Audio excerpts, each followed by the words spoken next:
வணக்கங்க. முருகன் துணை.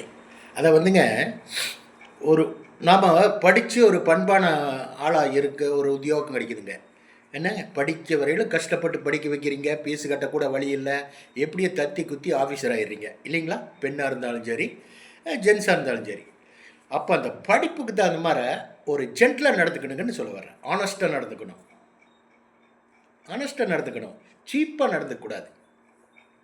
எப்படின்னாங்க, இப்போ ஒருத்தர் கீழே நம்ம கீழே வேலை செய்கிறவங்க பெண்ணாக இருந்தாலும் சரி, ஆணாக இருந்தாலும் சரி, ரொம்ப டீசெண்டாக பேசுகிறாங்க. ஃபஸ்ட்டு ஆஃபீஸருண்டா ஆஃபீஸருக்கு தகுந்த மாதிரி வேர்ட்ஸ் எல்லாம் டீசெண்டாக இருக்கணும்.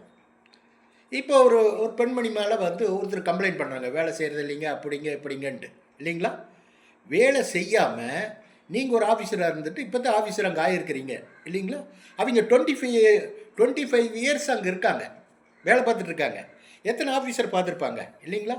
அப்படி வேலை செய்யாதவங்க வந்து 25 இயர்ஸாக வந்து 25 வருஷமாக அங்கே இருக்க முடியுங்களா? ஒரு ஆஃபீஸில் ஒரே இடத்துல வேலை செய்யாதவங்களை வச்சுக்குவாங்களா? ஏங்க, இந்த மரம் மண்டைக்கு அது கூட தெரியலீங்க. அது கூட புரியல. ஏன் புரியலின்னா, வஞ்சமிக்கிற கெடுதல் பண்ணுறதுன்னு உங்களுடைய ரத்தத்தில் இருக்குது. அப்படி இருக்கும்போது நீ அதை பற்றி எப்படி யோசனை பண்ணுவ? பொறாமை குணம் ஜாஸ்தி, வெந்ததனம் ஜாஸ்தி, ஒருத்தனை கெடுக்கணுங்கிறது ஜாஸ்தி. இதெல்லாம் வச்சுக்கவே கூடாது. ஃபியூச்சருக்கு நல்லது இல்லைன்னு சொல்ல வர்றேன். ஃபியூச்சருக்கு நல்லதில்லை. என்ன ஆஃபீஸர்னா எப்படி இருக்கணும் நான் சொல்கிறேன் பாரு. ஆஃபீஸர் இப்போ ஒரு பெண்மணி மேலே வேலை செய்கிறது இல்லைங்க அப்படிங்க அப்படின்னா உங்கள் ஆஃபீஸர்கிட்ட வந்து ரிப்போர்ட் பண்ணுறாங்க.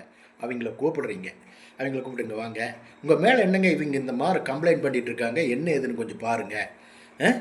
என்னன்னு தெரியல, உங்களுக்கு அந்த அம்மாவுக்கு எதாவது பர்சனலாக ஏதாவது இருக்கா? நீங்கள் 25 வருஷமாக இருக்கீங்க, உங்கள் மேலே அந்த அவங்க வந்து கம்ப்ளைண்ட் பண்ணிகிட்டு இருக்காங்க. நீங்கள் மற்றவங்களை சூப்பர்வைசர் பண்ணுற அளவுக்கு நீங்கள் சர்வீஸு எல்லாமே கவர்மெண்ட்டில் எல்லாம் வாங்கியிருக்கிறீங்க. உங்கள் மேலே இதுக்கு அந்த அம்மா வந்து கம்ப்ளைண்ட் பண்ணுது அப்படின்னா அது ஆஃபீஸர். அதை விட்டு போட்டு நீ அவங்க கம்ப்ளைண்ட் பண்ணுறாங்க, இவங்க வேலையே செய்கிறதில்ல அப்படின்னுட்டு சொல்லிட்டு இருந்தீங்கன்னா என்ன?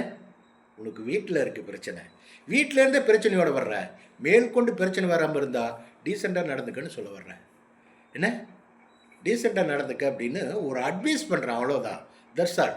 ஒரு ஆஃபீஸர்னால் ஜென்டிலாக இருக்கணும், கெத்தாக இருக்கணும். என்ன இப்படி பார்த்தாவே போது ஜனங்க ஓடி வந்து வணக்கம் மேடம், வணக்கம் madam, good morning madam, good morning madam, சரிங்க மேடம் அப்படிங்கணும். வக்கரை புத்தி வச்சுட்டீங்கன்னா உன்ற பாவ கணக்கு அங்கே அதிகமாகிட்டே இருக்கும்.